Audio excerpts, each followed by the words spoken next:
Morning news కి స్వాగతం. పత్రికల్లోని ముఖ్యాంశాలు చూద్దాం. ఈనాడు పత్రిక, ఈ రైతు బిడ్డలు వ్యవసాయ మిత్రులు,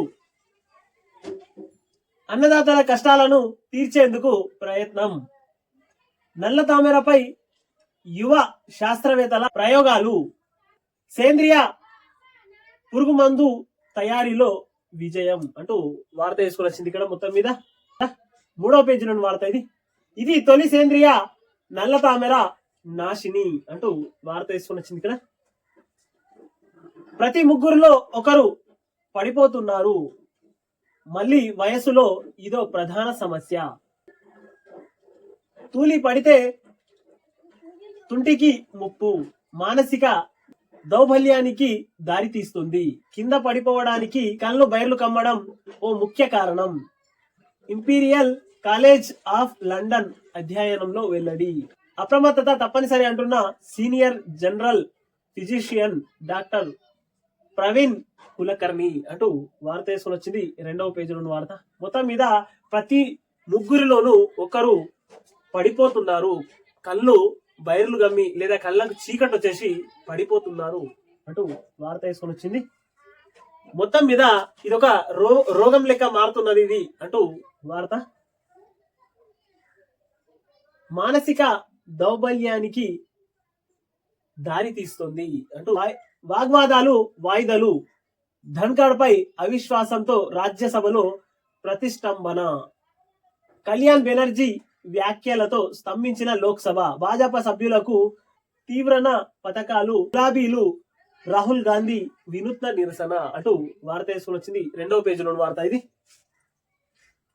ఆమెకు ఎలక్ట్రిక్ ఆటో, మహిళల ఆర్థిక స్వలంబనకు కొత్త పథకంపై ప్రభుత్వం దృష్టి, వాహన వ్యయంలో కొంత భరించే యోచన అంటూ వార్త వేసుకుని వచ్చింది. 2వ పేజీలోని వార్త ఇది.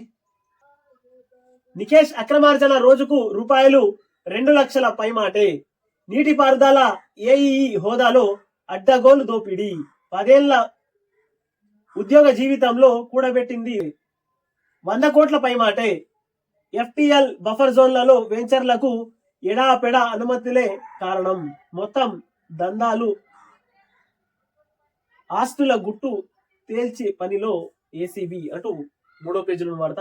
మొత్తం మీద మనోడి సంపాదన రోజుకు 2 లక్షల పైమాటే, బఫర్ జోన్ లో గాని ఆ తర్వాత ఎఫ్టిఎల్ జోన్ లో గాని ఎడాపెడా తనకు నచ్చినట్టుగా అనుమతులు ఇచ్చేసేటోడు రోజుకు తన సంపాదన 2 లక్షలకు పైగా సంపాదించిండు. మొత్తం మీద నీటిపారుదల జేఈ హోదాలో అడ్డగోలు దోపిడీ చేసిండు మనోడు నికేష్.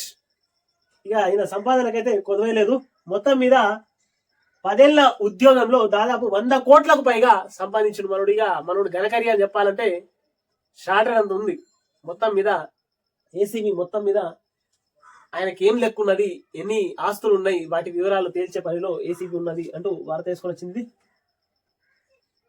అక్రమమని తెలిస్తే అనుమతుల నిర్మాణాలను కూల్చివేసేందుకు నష్టపరిహారాన్ని అధికారుల నుంచి రాబట్టాలి, వారి ఆస్తులను జప్తు చేస్తే తాతలు కనిపించాలి, హైకోర్టు ఘాటు వ్యాఖ్యలు అంటూ వార్త తీసుకొని వచ్చింది. ఇక్కడ 2వ పేజీలోని వార్త ఇది.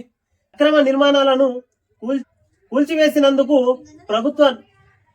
ప్రభుత్వం నష్టపరిహారం చెల్లించాల్సిన అవసరం లేదు, అది ప్రజాధనం, అధికారులు తప్పులకు ప్రభుత్వం ఎందుకు చెల్లించాలి, దాన్ని అధికారుల నుంచే రాబట్టాలి, వారి ఆస్తులను జప్తు చేస్తే తాతలు కనిపిస్తారు, చెరువులు, కుంటలు వంటి జల వనరుల్లో నిర్మాణాలకు అనుమతులు ఎలా మంజూరు చేస్తారు, నిర్మాణాలకు అనుమతులిచ్చి తీరా అవి పూర్తి అయ్యాక బఫర్ జోన్, ఎఫ్టిఎల్ జోన్ పరిధిలో ఉన్నాయంటూ వేస్తామంటే ఎలా అంటూ హైకోర్టు.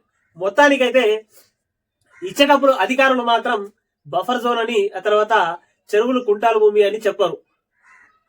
దొరికిన కాడికి మన దగ్గర నుంచి ఎంత రాబట్టాలనో అంత రాబట్టేసి మొత్తం అయిపోయిన తర్వాత నిర్మాణాలన్నీ కట్టేసిన తర్వాత మళ్ళా ఆఫీసర్లే అది బఫర్ జోన్ లో ఉంది, ఇది ఉంది అని అంటారు.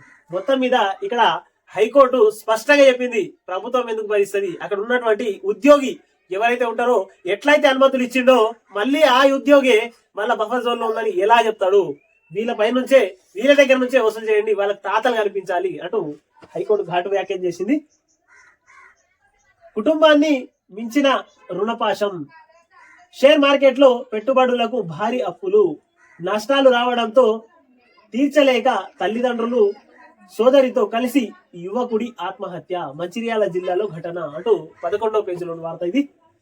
2 మిల్లులు రూపాయలు 217.50 కోట్లు బకాయిలు, 2 మిల్లర్లపై క్రిమినల్ కేసుల నమోదు, ఆదేశాలు అంటూ 3వ పేజీలో వార్త ఇది కూడా.